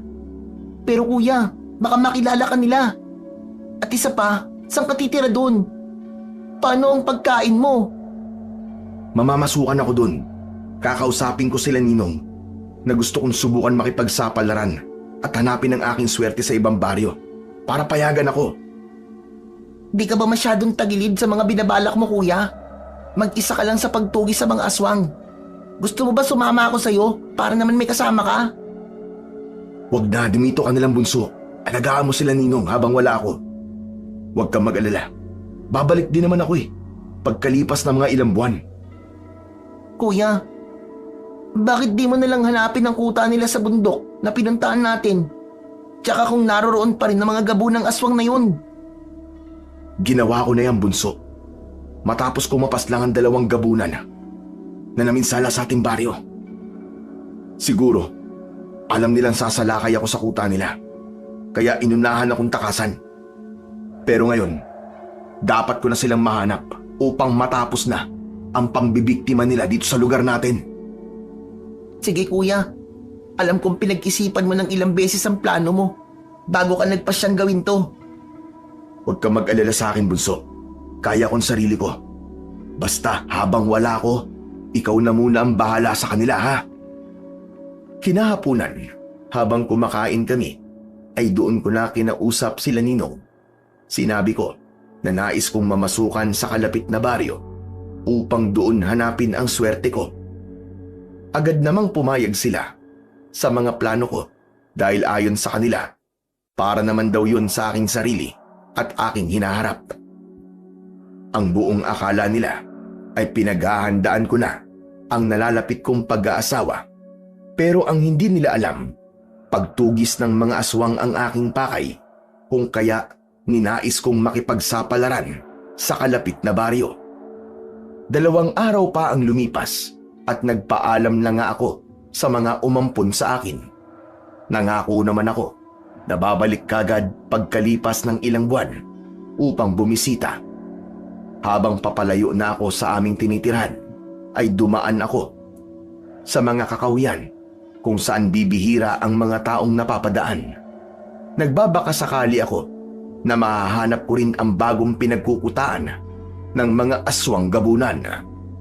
Sa ilang araw ko pang paglalakad at paggalugad sa mga masusukal na kakahuyan, ay bigo pa rin ako na mahanap ang kuta ng mga gabunan. Kung kaya, napagpasyahan ko na sa pangatlong baryo kung saan ilang milya na lamang ang layo ng kabayanan ay naghanap na ako ng mapapasukan. Swerte naman dahil kagad akong natanggap bilang isang kargador. Maliit lang ang sahod pero libre naman ang lahat. Tirahan at pagkain. Masaya naman ako dahil umaayon ang lahat sa mga plano ko. At sigurado ko na may mga aswang na naninirahan sa baryong yun dahil na rin sa bigat ng presensya sa paligid. Pinalipas ko muna ang ilang araw bago ko isinagawa ang pagtugis sa mga aswang upang hindi ako mapaghinalaan. Tama nga ang pagmamatsyag ko. May mga aswang na naninirahan dito. Nang maihanda ko na ang lahat, ay sinimulan ko na ang panunugis ng mga aswang. Halos gabi-gabi akong lumalabas ng bahay para lamang mamaslang ng mga aswang. Dahil sa aking ginawa, ay naging matunog kagad ang balita patungkol sa misteryosong lalaki na manunugis ng mga aswang. Marami ang natakot at lumayas na aswang sa baryong yon, kung kaya muling nagkaroon ng kapayapaan sa baryo. Isang araw ay binisita ko ni Elmo at Ninong sa baryo kung saan ako nagtatrabaho. Ayon sa kanila, na naging matunog ang usap-usapang patayan, kung kaya napagpasyahan na nilang puntahan ako upang alamin ang aking kalagayan. Pasensya na kuya, hindi ko na napigilan si tatay eh. Talagang nag-aalala sa kalagayan mo kaya hinanap ka namin. Pero buti na lang, may kakilala si tatay na taga dito at sinabi niya na dito ka raw sa baryong to nakatira. Mabuti naman at nakadalaw kayo sa akin. Usap-usapan sa baryo natin ang mga patayan dito sa baryong pinagtatrabahuan mo. Mas mainam siguro na sumama ka na sa amin pa uwi. Ninong naman, di pa nga ako nagtatagal sa baryong to. Gusto mo na kagad akong pauwiin. Umuwi ka na. Hindi kasi mapakali ang ninang mo sa pag-aalala sa kalagayan mo eh. Tignan mo nga't nangangayayat ka na. Yan din ang dahilan kung bakit ka namin hinanap ni Elmo. Para pakiusapan kang umuwi na lang sa atin. Dahil sa mga sinabi ng ninong ko, ay hindi na nga ako nagmatigas pa. Alam kong kalagayan lang din naman ni Ninang ang iniisip nila, kaya pumayag na rin ako bago pa lumala ang lahat. Isa pa, tapos na din naman ang pagtugis ko sa mga aswang sa baryong yon, kaya wala nang dahilan upang magtagal pa ako doon. Inabot din kami ng 10:00 ng gabi bago namin narating ang aming bahay. Sa ilang linggo kong pagkawala sa baryong yon, ay nakaramdam kagad ako ng mabibigat na presensya. Ramdam ko na nagsibalikan na naman ang mga aswang sa baryo namin. Mabuti na lamang at sumama ako kila Elmo na bumalik sa aming baryo. Bunso, may mga kakaiba bang nangyayari dito sa atin? Wala naman kuya, maliban sa gabi-gabing alulong ng mga aso. Tama nga ang kutob ko. Nagsibalikan na naman ang mga aswang dito sa ating baryo. Talaga kuya? Mabuti at sumama ka sa amin ni tatay pa uwi. Matagal na bang umaalulong ang mga aso sa gabi? Siguro kuya mga 3 araw na. Bakit po? Kung tama ang hinala ko, kakatayo lang uli ng bagong kuta ng mga aswang dito sa atin. Naku, ibig sabihin, mambibiktima na naman sila ng mga tao dito. Huwag ka mag-alala, bunso. Tutugisin ko sila at uubusin. Habang nasa kasarapan ako ng aking pagtulog, ay bigla na lamang akong naalimpungatan dahil sa mga alulong ng mga aso. Alam kong may mga aswang na gumagala upang maghanap ng mabibiktima. Kaya mabilis akong bumangon at kinuha ang aking talibong. At agad na pumunta kung saan nagkakagulo ang mga aso. Pagdating ko sa lugar ay may nakita akong 4 na aswang na abala sa paghahanap ng mabibiktima. Kaya mabilis akong umatake sa kanila. Mga tampalasan kayo! Ito para sa inyo! Sino ka?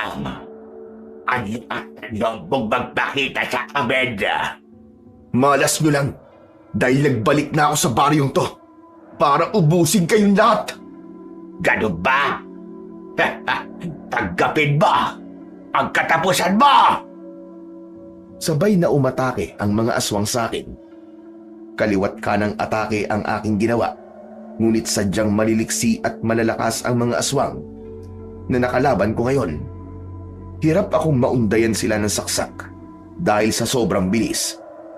Ang yabang mo, pero wala ka naman sinabis ang kinliksi namin na hindi mo nga kami matamaan ng iyong pag-atake.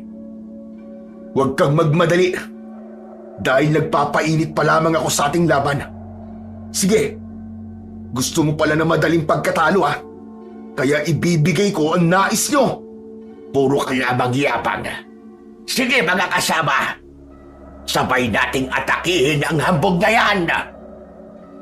Mabilis na lumusob sa kinaroroonan ko ang mga aswang.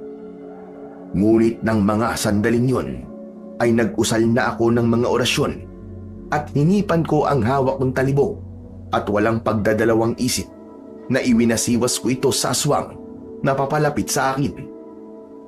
Halos matulala ang matandang aswang na pinuno nila dahil walang kahirap-hirap na tinablan at nahati ang katawan ng isa nilang kasamahan nang matamaan ito ng aking talibong. Paano nangyari yon? Paano naging mas matalas ang hawak mo, talibong? Nagulat ka ba? Nararamdaman mo na rin ba ang iyong katapusan? Hindi mo kami masisindak sa hawak mo sa data. Muling umatake ang mga aswang. Subalit, sinalubong ko rin sila ng pag-atake. Tinamaan ko ang tagiliran ng matandang aswang, samantalang ang isa naman ay buong lakas kong binasag ang bungo ng aking kamao. Nang makita ng isa pang aswang na parehong humandusay sa lupa ang kanyang mga kasamahan, ay akmang tatakas na sana ito. Ngunit hindi ko pinahintulutan at mabilis kong tinapyas ang leeg nito. Bumulwak ang masaganang dugo nito at tuluyan ang naligo sa sarili nitong dugo habang nakaluhod at wala ng ulo. Ngunit ang ginawa ko sa aswang na yon ay nagbigay ng pagkakataon sa matandang aswang upang makatakas. Mabilis itong naglaho nang tignan ko ang kinaroroonan nito. Wala na nga akong nagawa kundi ang umuwi. Baka mahuli pa ako nila Ninong na ako ang patagong manunugis ng mga aswang. Habang nasa kasarapan ako ng aking pagtulog, ay pumasok naman sa aking silid si Elmo. Kuya, may mga aswang kagabi na napaslang. Ikaw bang may kagagawan nun? Oo bunso, huwag ka maingay. Lumabas ako kagabi dahil nagising ako sa mga alulong ng mga aso at tama nga ang hinala ko na may mga aswang na umaaligid sa ating baryo at naghahanap ng mabibiktima. Kuya, mabuti na lamang at nandito ka. Dahil kung nagkataon na kami lang, baka mamaya nabiktima na kami ng mga aswang. Hindi mangyayari yung bunso dahil uubusin ko sila bago pa sila makapagasik muli ng lagim dito sa atin. Nagpatuloy ang gabi-gabing panunugis ko ng mga aswang dahilan upang wala ng aswang na umaligid sa aming baryo. Inisip ko na posibleng nagtatago ang mga ito sa mga kalapit naming baryo.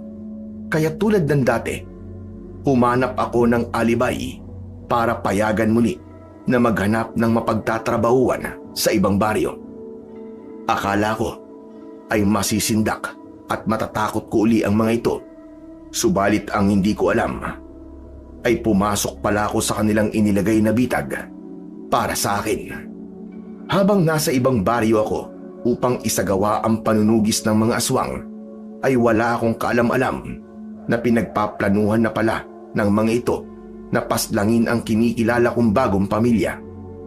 Hinintay lang pala nila na lumayo ako sa pamilya ko upang isagawa ang paghihiganti sa pagkamatay ng kanilang mga kasamahan. Sino kayo? Bakit pumasok kayo sa pamamahay namin? Bakit? Hindi mo ba kami nakikilala sa aming mga wangis?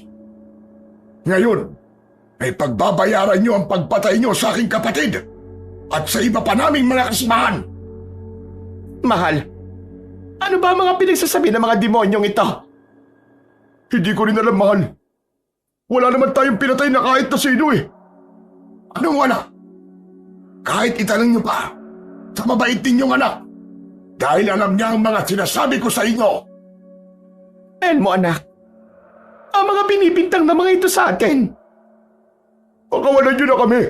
Wala kaming kasalanan sa inyo, wala kaming pinatay. Simpleng mamamayan lang kami na nais ng isang tahimik at payapang pamumuhay. Ang sarap naman pakinggan ng mga pakiusap ninyo. Subalit huli na ang lahat. Kamatayan ang dapat na sa inyo. Elmo anak, tumakas ka na. Iyaan mo na kami ng tatay mo. Kahit anong gawin nyo, walang makakatakas sa inyo ngayon. Sige mga alagad, patayin nyo ang dalawang yan at bihagin ang kanilang anak upang ipatubos sa kanilang ampon na antingero. Huwag niyo silang patayin! Nay, tay! Mga hayop kayo! Pagbabayaran niyo ang ginawa niyo sa mga magulang ko! Malakas na sigaw ni Elmo habang nakikita niya kung paano pagpiestahan ng mga aswang ang kanyang mga magulang.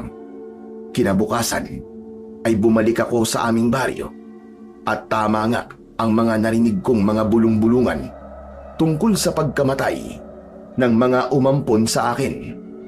Nag-usisa pa ako sa mga kababaryo ko at doon ko napag-alaman na hindi pala pinatay si Elmo.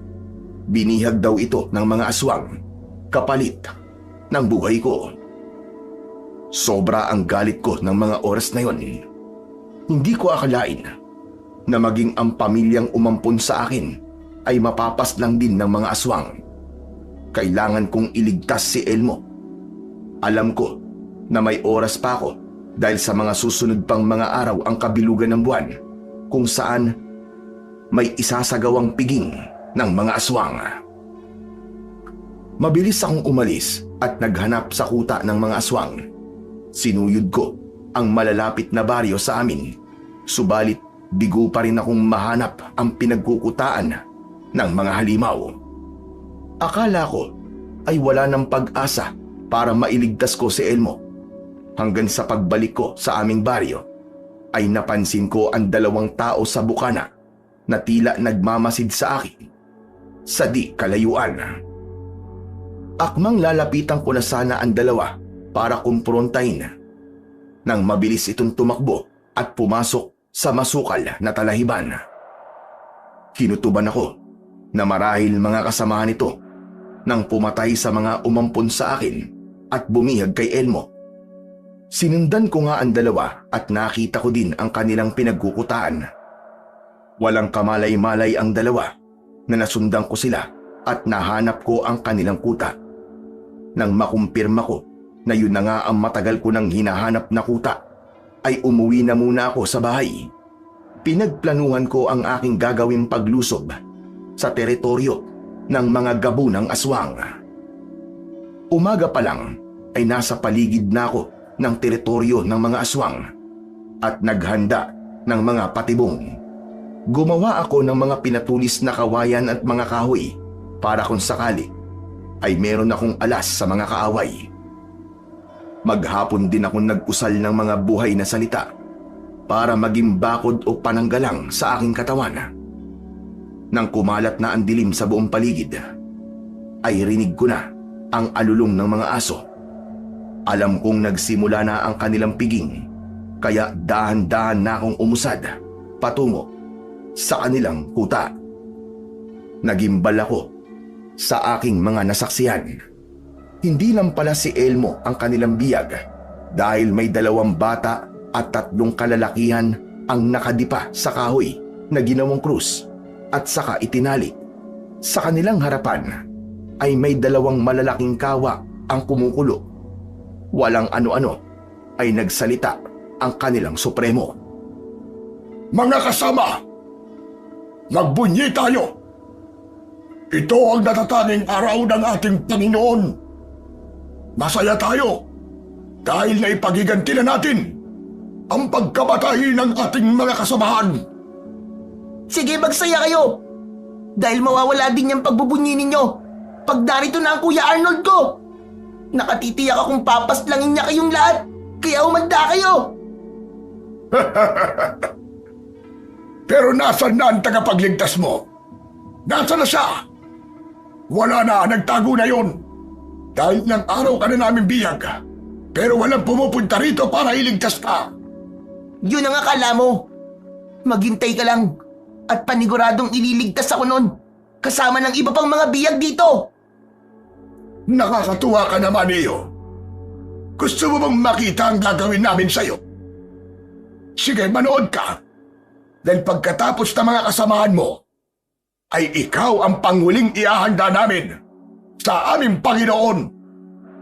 Sige mga alagad, ilublob sa kawa ang 2 bata. Malakas ang iyak at hiyaw ng mga bata habang walang awang nilublob sa kumukulong kawa. Pagkatapos ay mabilis na binalatan at pinagpira-piraso na daig pa ang kumakatay lang ng baboy. Walang humpay din ang pagtulo ng malalapot na laway ng mga kumakatay na mga aswang na para bang sarap na sarap sa kanilang pagkatay. Pagkatapos ay sinunod naman ang dalawa pang kalalakian at katulad din sa mga bata ang ginawa. Pinagpiestahan din ang mga ito. Tinignan ko ang kinaroroonan ni Elmo at halos nanginginig na ito dala ng matinding takot. Walang ano-ano ay hinataw ko ng itak ang dalawang aswang habang abala ang mga ito sa pagkatay sa dalawang kalalakihan. Mga hayop kayo! Mga demonyo! Sino ka? Ikaw ba ang sinasabi ng batang ito na tagapagligtas niya raw? Ni wala ka man lang kasama kahit na maliit na aso para makatulong sa pakikipaglaban sa amin. Ano naman kung mag-isa lang ako? Ang mahalaga ay kayang-kaya ko kayong ubusin. Wala kang pinagbago. Mayabang ka pa rin at puro salita. Sige, patunayan mo. Mga alagad, kunin ang hambog na yan at ialay natin sa ating Panginoon. Sa isang iglap ay nagkaroon ng paglalaban. Dahil sa taglay ko, namutya ng pangil ng kalabaw ay walang kaabog-abog na napapatay ko ang mga aswang. Lahat ng tamaan ko ay bumabagsak na walang buhay. Sa bawat tadyak at suntok ko ay bali-bali ang mga buto at tadyang ng mga aswang. Halos mayupi naman ang kanilang mga ulo sa lakas ng pagkakasuntok ko. Alam ko na hindi ko kayang pangibabawan ang liksi at bilis ng mga gabunang aswang. Lalo pat unti-unti na rin akong nauubusan ng lakas. Nang magkaroon ako ng pagkakataon, ay pinakawalan ko si Elmo at ang isa pa niyang kasama para makasama kong lumaban. Bunso, kunin mo tong buntot ng pagi. Ibigay mo naman sa kasama mo ang pana at palaso. Sabay nating uubusin ang mga aswang na to nang hindi na makapambiktima pa. Opo, kuya. Patay kong patay. Wala nang atrasan. Mga hangal, hindi kami ang mga aswang na basta nyo na lamang matatalo. Ibibigay namin sa inyo ang magandang laban na hindi nyo kailanman malilimutan hanggang sa kabilang buhay ninyo. Agad na hiniwa ng Supremo ang kanyang palad at ipinainom ang kanyang dugo sa kanyang mga alagad. Lahat ng nakatikim ng dugo ng kanilang Supremo ay agarang nagpalit ng anyo at naging dambuhalang aso. Sa isang iglap ay muling umatake ang mga gabunang aswang. Napasigaw na lamang ang isa sa kasamahan namin ni Elmo na nilundagan ng isang dambuhalang aso at sa isang saglit ay pinagpira-piraso ang katawan nito. Kuya, tumakas na kaya tayo. Hindi natin sila kayang talunin. Masyado silang makapangyarihan at malakas. Huwag kang panghihinaan ng loob, bunso. Basta wag na wag ka nang lalayo sa tabi ko. Sige, kuya. Lalaban tayo para kina nanay at tatay. Para sa kanilang katarungan. Para sa ustisya. Sugod! Sumigaw ako ng malakas, kasabay ang mabilis na pagsugod ng mga aswang. Talagang malalakas at maliliksi ang lahi ng mga gabunan. Maya-maya pa ay napasalampak si Bunso sa lupa. Nang tignan ko siya ay naliligo na sa kanyang sariling dugo at may malaking kalmot sa kanyang tiyan. Akmang aatake na siya uli ng kanyang kalaban. Wala na siyang nagawa kundi ang mapapikit na lamang upang tanggapin ang kanyang kamatayan. Mabilis ko namang iwinasiwas ang aking hawak na talibong at sa hindi inaasahan ay tinamaan ito at natapyas ang ulo. Pagbagsak nito ay humiwalay na ang kanyang ulo at ikinagalit naman yun ng Supremo ng mga aswang. Hindi ko akalain na may angking galing ka rin sa pakikipaglaban at may natatanging kaalaman sa mga usal. Pero sasabihin ko sa iyo, hanggang dyan ka na lang dahil sugatan na rin ang iyong kasama. Huwag kayong magpakampante dahil kahit mag-isa lang ako ay uubusin ko lahi nyo. Pagbabayarin ko kayo sa lahat ng pagpatay nyo sa mga inosenteng tao. Talagang bilib ako sa kayabangan mo. Talagang nagagawa mo pang magyabang kayong naghahabol ka na ng hininga. Di bali ng mayabang, basta hindi tulad mong gurang na puro utos lang naman ang alam. Talagang inuubos mo ang pasensya ko. Ngayon ipapakita ko na sa'yo ang lakas at supremo ng mga gabunang aswang. Sa galit ng Supremo, ay agad itong nagpalit ng anyo at mabilis na umatake sa akin. Mabuti na lang at palagi kong hawak ang aking sandata, kaya bago niya maibaon sa akin ang kanyang kuko, ay natamaan ko na kagad ang kanyang tagiliran. Magaling! Nakatama ka rin! Sige mga alagad! Sabay-sabay nating atakihin ang hambog na antingero na yan! Sige, lumapit lang kayo! Tignan natin kung hanggang saan ang kaya nyo! Sa bawat pag-atake sa akin ng mga gabunang aswang, ay siya namang pagwasiwas ko ng hawak kong itak. Subalit dahil sa rami ng bilang ng mga kaaway, ay nagtamo ko ng malulubang pinsala hanggang sa mapaluhod na ako sa lupa, kasabay ng malalim kong paghinga. Kuya! Lumaban ka pa, kuya! Kaya natin to! Tumakas ka na, bunso! Ako nang bahala sa mga ito! Hindi, kuya! Sabay tayong tatakas! Walang maiiwan dito! Yan lang ba ang kaya mo? Ano? Lumaban ka pa! Sino nagsasabi na talo na ako? Isang malakas na suntok ang dumapo sa muka ng Supremong Gabunan. Napatilapo nito ng malakas at tumama sa malaking puno. Halos hirap ito at nanginginig na tumayo habang galit na pinagmumura ako. Sa pagkakataong yun ay lumapit na rin sa akin si Elmo at pilit niya akong inaalalayan para makatayo. Kuya! Yung talibong mo! Lalaban tayo hanggang kamatayan! Ganyan nga, bunso. Mamamatay tayong lumalaban. Sugod, mga kasama! Lagi ng dalawang yan! Buong lakas kaming nakipaglaban ni Elmo ng mga oras na yun sa mga gabunan. Hindi namin inaasahan na mabubuhay pa kami, kaya't nakipagsabayan na lamang kami sa mga gabunan. Nang makita kong aatake ang Supremo, sa kinaroroonan ni Elmo, ay mabilis ko itong sinalubong ng isang malakas na suntok. Tumilapon ulit ang matanda at bago pa man ito makabangon, ay mabilis ko itong inundayan ng saksak sa dibdib at walang pagdadalawang isip na pinugutan ko ng ulo.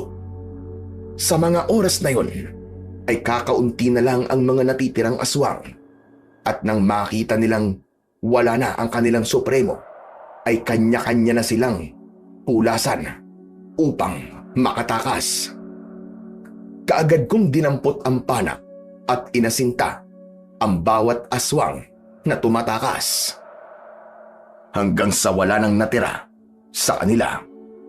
Lahat sila ay mga nakatimbuang na sa lupa at wala nang mga buhay.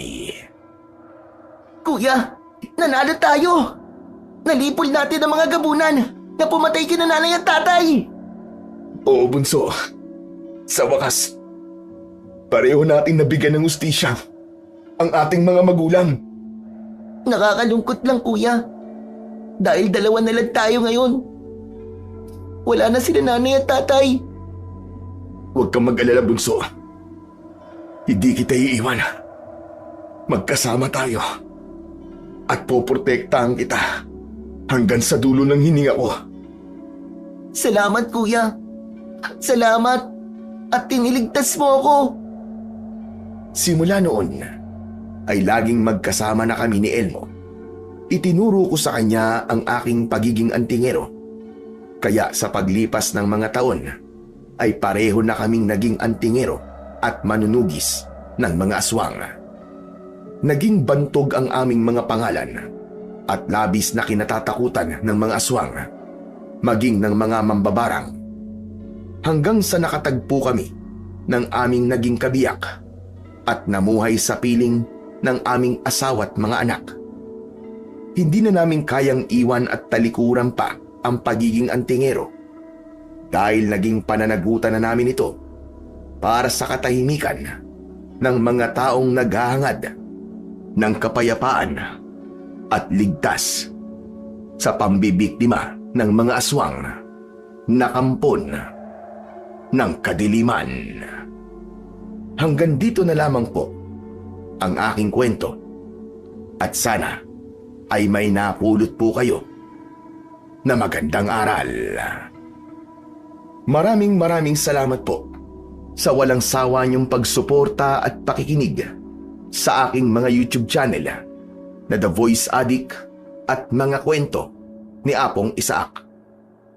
Huwag niyo rin pong kalimutang mag-subscribe at i-hit ang notification bell para sa mas marami pang makapigil-hininga na mga kwentong aswang at katatakutan mula sa mundo ng kababalaghan. Hanggang sa muli po, at pagpalain sana tayong lahat ng ating Diyos na siyang ating sandigan sa lahat ng pagkakataon.